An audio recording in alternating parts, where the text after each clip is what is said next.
सविता एक रूढ़िवादी महिला थी। उसने किशोर नाम के अपने बेटे की शादी रानी नाम के लड़की से करा दी थी। रानी एक बहुत ही सीधी साधी लड़की थी।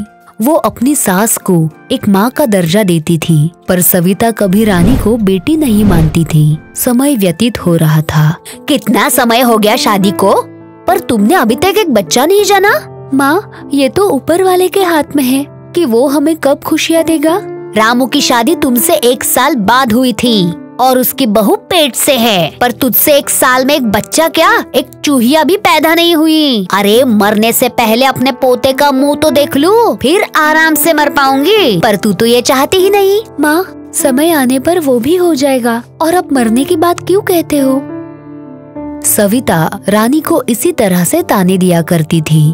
कोई भी दिन खाली नहीं जाता था जब रानी का दिल न दुखता हो।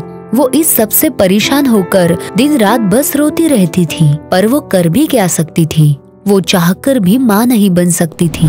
उसकी भी बहुत इच्छा थी कि उसकी गोद में एक लाल खिले। एक दिन की बात है, एक पड़ोसन सविता से मिलने आई। अरे सविता, तुम अभी तक तैयार नहीं हुई? कहाँ के लिए? अरे तुझे पता नहीं है क्या, लीलावती को पोता हुआ है, उसी की छठी है आज। न्योता तो दिया है ना तेरे घर।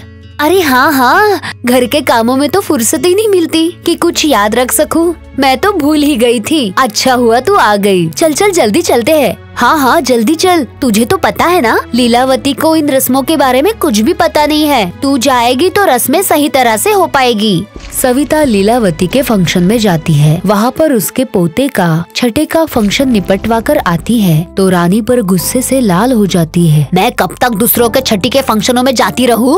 कब तक दूसरों को हिदायत देती रहूं? एक अपने घर में ही खुशियाँ नहीं आ रही है, तंग आ गई हूँ मैं सबसे, सबको हिदायत देते देते। कब दिखाएगी तू मुझे अपने पोते का चेहरा? मैं क्या करूँ माँ? कुछ मत कर, तुझे तो मैं अपनी छाती पर मूंग डालने के लिए ही लेके आई हूँ ना। सविता रानी को इसी तरह से ताने दिया करती थी। फिर कुछ समय बाद रानी गर्भवती हो गई। इससे सविता बहुत खुश थी। तभी वो पड़ोसन आ जाती है और सविता को भड़का देती है। सविता, तेरी बहू इतने समय बाद गर्भवती हुई है। गांव में पहुँचे हुए पंडित आए हैं। एक काम कर, उनसे पूछ के तो आ कि तुझे पोता होगा या पोती। तू सच कह रही है? मैं आज ही उस पंडित के पास जाती हूँ। सविता उस ढोंगी पंडित के पास जाती है, जहाँ वो ढोंगी पंडित उसको बताता है कि रानी का बच्चा जब पैदा होगा तब वो अपनी आंखें खो देगी। नहीं, मैं रानी के लिए अंधी बिल्कुल नहीं हो सकती। मैंने अभी दुनिया में देखा ही क्या है। मैं इस बच्चे को मार दूंगी। ना रहेगा ये बच्चा और ना ही मैं अंधी होंगी। सविता रानी के बच्चे को मारने के लिए कई तरह के हथकंडे अपनाती है, पर ये बात रानी को पता चल जाती है और वो अपने बच्चे की जान बचाने के लिए जंगल की ओर भाग जाती है, जहाँ वो देखती है कि एक पेड़ से एक अंडा गिरने वाला है। तो वो बिना समय गवाए अंडे को अपने झोली में ले लेती है और उसे घोंसले में रख देती है। इतने में उस अंडे की माँ आ जाती है। अरे, तुमने मेरे बच्चे की जान बचाई है। तुम्हारा बच्चा हमेशा खुश रहे। पर तुम इस गर्भवती अवस्था में परेशान होकर कहाँ भाग रही हो? कुछ नहीं चिड़िया, मैं अभागिन हूँ। इतने समय बाद मैं गर्भवती हो गई हूँ, फिर भी मेरी सास मेरे बच्चे को मारना चाहती है। आखिर वो तुम्हारे साथ ऐसा क्यों कर रही है? उसे तो खुश होना चाहिए। किसी ढोंगी पंडित ने उन्हें बताया है कि जब मेरा बच्चा पैदा होगा तभी वो अपनी आंखें खो देगी। इसी कारण वो बच्चे को मारना चाहती है। उनका मानना है कि जब वो पैदा होगा तो वो अंधी हो जाएगी और वो अंधी नहीं होना चाहती। तुम फिक्र मत करो और इस पेड़ के फल खा लो। तुम्हारी सास कुछ भी नहीं कर पाएगी और तुम्हारा बच्चा भी सुरक्षित रहेगा। समय आने पर वो तुम्हारे बच्चे से प्यार करेगी। चिड़िया की बात मानकर रानी उस पेड़ के फल खा लेती है, जिसकी वजह से उसका बच्चा जादुई बन जाता है। वो उल्टे पांव घर की ओर लौटती है, जहाँ पर सविता उसका इंतजार करती है। अब कहाँ से आ गई मुंह काला करके? यहाँ से तो ऐसे गई थी जैसे लौट कर ही नहीं आएगी। मैं तो बस यूं ही टहलने चली गई थी। उस समय सविता कुछ नहीं कहती, पर अगली सुबह सीढ़ियों पर बहुत सारा तेल डालती है, जिससे तब रानी सुबह उठेगी तो सीढ़ियों से गिरकर उसका गर्भपात हो जाएगा। पर रानी उस तेल पर ऐसे चलती है जैसा कि कुछ हुआ ही ना हो।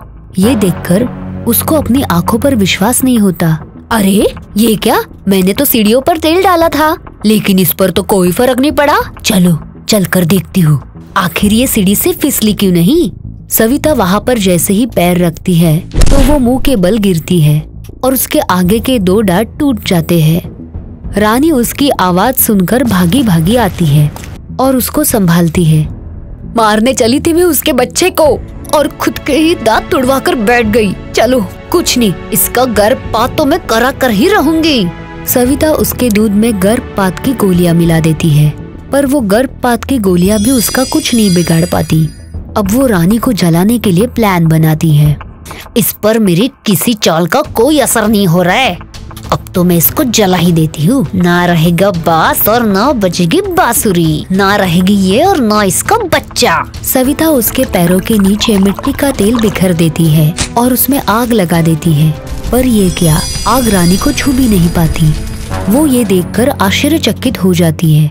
उस दिन उसका बेटा किशोर काम से लौट आता है तो सविता ने कान लगाकर सुना। रानी उसको बता रही थी कि चमत्कारिक चिड़िया की वजह से हमारा बच्चा जादुई बन गया है। तो ये बात है, इसका बच्चा जादुई है, इसलिए मेरी सारी कोशिशें नाकाम हो रही है। अब तो इसको मारना नामुमकिन है। भलाई इसी में है कि मैं शांत बैठ जाऊं। जब ये पैदा होगा तब देखा जाएगा। कुछ दिनों बाद रानी जादुई बच्चे को जन्म देती है और सविता भी अंधी नहीं होती। रानी बच्चे को लेकर सविता के पास जाती है। माँ जी, ये लीजिए आपका पोता। देखा, अब आपको पोता भी मिल गया और आपकी आंखें भी सुरक्षित है। मुझे माफ कर दो रानी। इस ढोंगी पाखंडी बाबा की वजह से मैं अपने वारिस को मारने की कोशिश कर रही थी। अब तो समझ गई ना माँ कि पाखंडी बाबाओं के चक्कर में नहीं पड़ना चाहिए। हाँ बेटी, अब तो आज से तू मेरी बहू नहीं, मेरी बेटी है। बोल, मुझे माँ समझेगी ना? हाँ माँ, आज से तुम ही मेरी माँ हो। सविता रानी को गले लगा देती है। अब सारा परिवार खुशी खुशी रहता है। आपको हमारा ये वीडियो पसंद आया हो तो प्लीज हमारे चैनल को सब्सक्राइब कीजिए और हाँ, वीडियो को लाइक और शेयर करना मत भूलना। धन्यवाद।